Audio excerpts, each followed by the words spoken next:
This is the Good Neighbor Podcast, the place where local businesses and neighbors come together. Here's your host, Skip Money.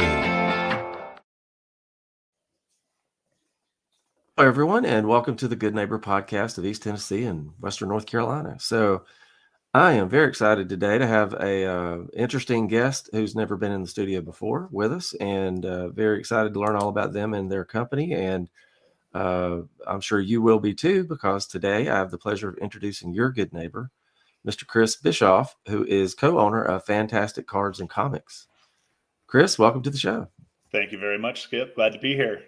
We're thrilled to have you. And like I said, showed you the hammer earlier. I am a Marvel fan, and I hope you are too, but I'm really excited to learn all about your business. So if you don't mind, why don't you kick us off by telling us what you do? All right. Well, we are Fan-Tastic Cards and Comics. We are a comic book store, a sports card store, and we're expanding into trading card games. We have a large selection of Marvel, DC, and indie comic books. Indie is actually really picking up popularity, breaking away from the other series. Wow. Sports cards are quite popular in the area. We were the first sports card store in Asheville after the previous locations had shut down for several years. And then trading card games, just popular demand. We started carrying Japanese Pokemon cards, and we've expanded into Magic, and we're exploring other card games. Very cool. Well, tell us about your journey. How did you end up here? Okay. Well, so it requires a little bit of backstory. I'm not originally from here. I'm from a town that no one's ever heard of called Hamler, Ohio. And about a year before the pandemic, we moved down to North Carolina, or I moved down to North Carolina. And me and my family were like, you know what? We really like Asheville. What can we do to sort of like fit into the area? And we sort of thought of like, we've always wanted to have a business. Emily's always wanted to have a comic book store. I've always wanted to have a game store. And so we figured the best way to start would be to go with like comic books and sports cards, get ourselves sort of established, and then sort of expand and grow with the community from there. Very cool. Yeah. And here you are. And here we are, 2.5 years running now. We've been open since November of 22. So it'll be 3 years this November, or it's actually more than 2.5 years now. We're a lot closer to November than I thought it was. Yeah. Congratulations, by the way. Thank you. The community has been very supportive, and they've been giving us everything we need and more to give back to the community the things that they want. Awesome. Well, and I love comic book stores. I'm a comic book guy. I grew up, in the 70s reading what are, is now the Marvel universe, all these movies coming out, and that came out, the Avengers and Thor and all that. So big fan. What are some myths or misconceptions in the comic book industry? Okay. In the comic book industry, one of the biggest myths would be that the best comic books come from Marvel and DC. Not throwing any shade at Marvel and DC. They are great comic book companies, right? But there are some stories that Marvel and DC probably won't tell, right? Like a lot of them are superhero based, or, you're following superheroes. But indie books, you have lots of different styles of indie books. You have books with completely normal people going through unnormal situations, completely off the wall scenarios that wouldn't normally fit in the average Spider-Man or Batman book. Like one of the there's a new indie book that's called Bigfoot Loose.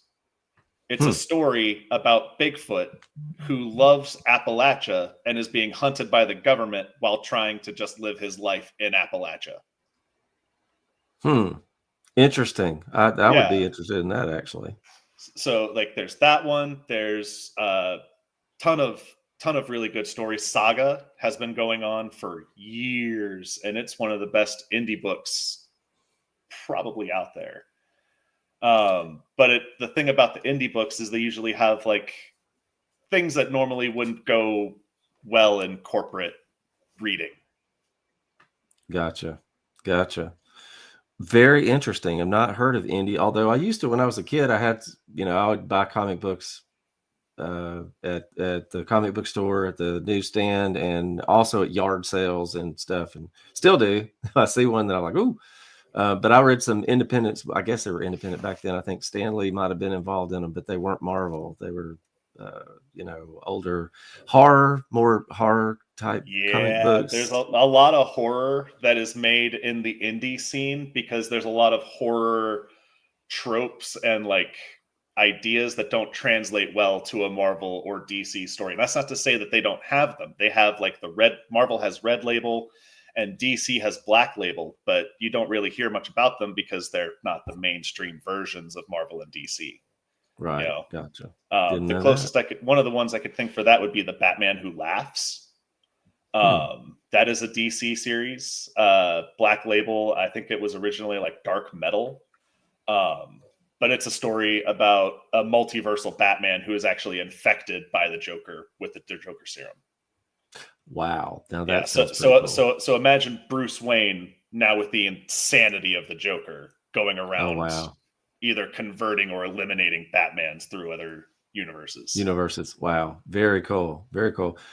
Well, and the interesting question here, because what you do is would be fun for me. I'm sure it is for you too. But outside of work, what do you like to do for fun? So I like to play games, video games, card games. I've been playing Magic since I was going to say I was 9 years old. Pokemon, I've been collecting since that ages me. I've been collecting when the set came out because I was like 7 at the time. Wow. So like it's interesting having these kids coming in with like, oh man, I've got this vintage collection of these really old cards, and I see cards that I opened as a kid. Like that stings. Yeah. Wow. But I also do crafting. I've been working on blacksmithing and woodworking. And I like reading.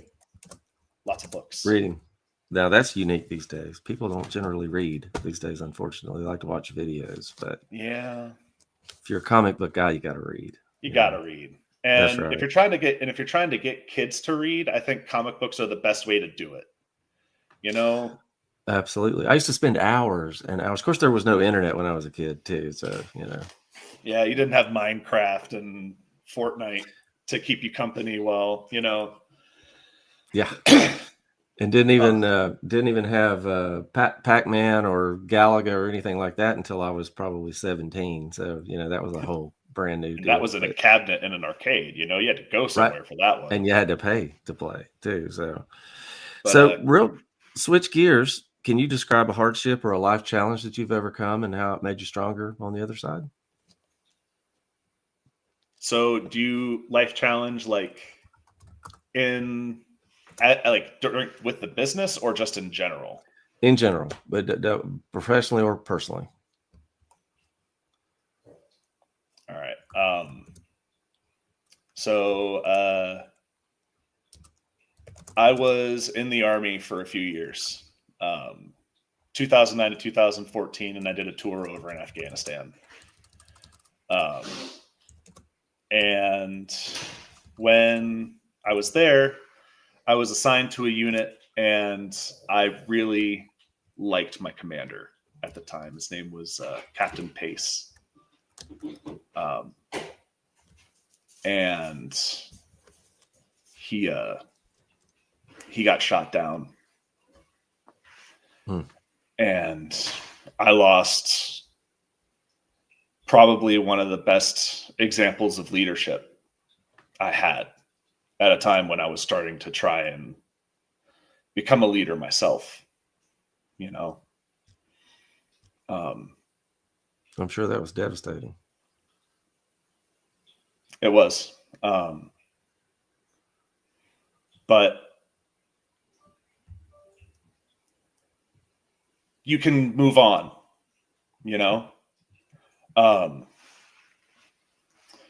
Just because it feels like the world is ending and everything is going, all the crap is hitting the fan that anyone could ever throw at it, the world keeps spinning.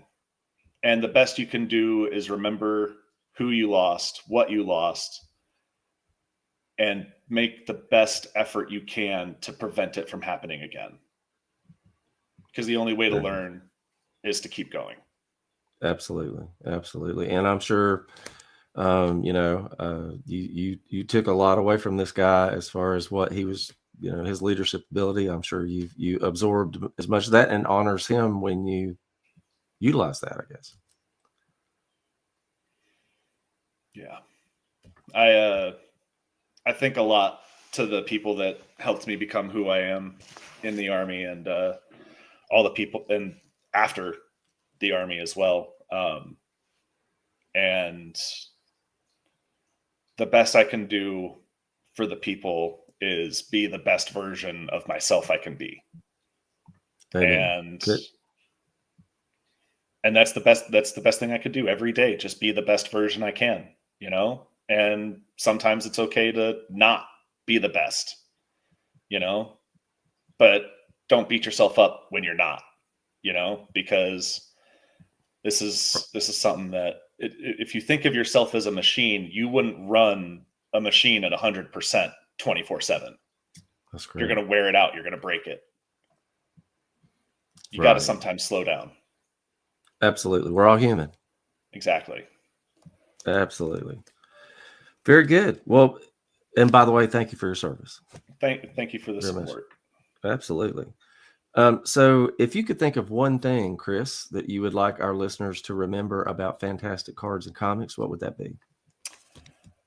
We care about what you care about.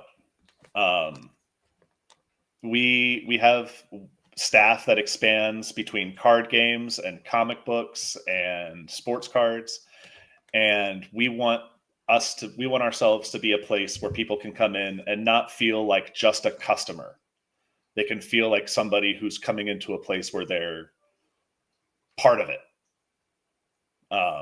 They're not just coming in to buy something. They're coming to a place they want to hang out in and talk to people they want to talk to, and then leave feeling better about the day. I know I always feel better when I go to a comic book store. Oh, everybody feels better when they come to a comic book store. There's so many cool things. And the thing about comics is there's you think Spider-Man, but there's also there's Spider-Man 616, Spider-Man India, Spider-Man Absolute, Spider-Man Superior Spider-Man. There's not just one Spider-Man anymore. There's tons, right? And even if you're not into that, we have indie books. There you go. I love it. Got to come check it out. So absolutely. For those of us who are interested or comic book fans and want to come check out what you got and hang out for a little while, how can we learn more? Yeah, you can come visit us in Asheville at 100 District Drive, Suite 010, Asheville, North Carolina, or you can go to our website at fan-tasticshop.com. Fan-tastic.com. Shop.com. Shop.com, sorry. Yep. We also have an Instagram where we try to keep things posted at least once or twice a week. And yeah, that's what we got. All right. Very cool. Well, Chris, I can't tell you how much I appreciate you taking time out of your busy schedule and spending some time with us, telling us about all you do and the cool things you got in your store. And we wish you and your partner and your clients and store all the best moving forward. Awesome. Thank you very much, Skip. And thank you for having us on the podcast. This was a wonderful opportunity. Absolutely. Our pleasure. And maybe we can have you back sometime. That would be awesome. All right, man. Thanks so much. Thank you. Thank you for listening to the Good Neighbor Podcast. To nominate your favorite local businesses to be featured on the show, go to gnptry-cities.com. That's gnptry-cities.com or call 423-719-5873.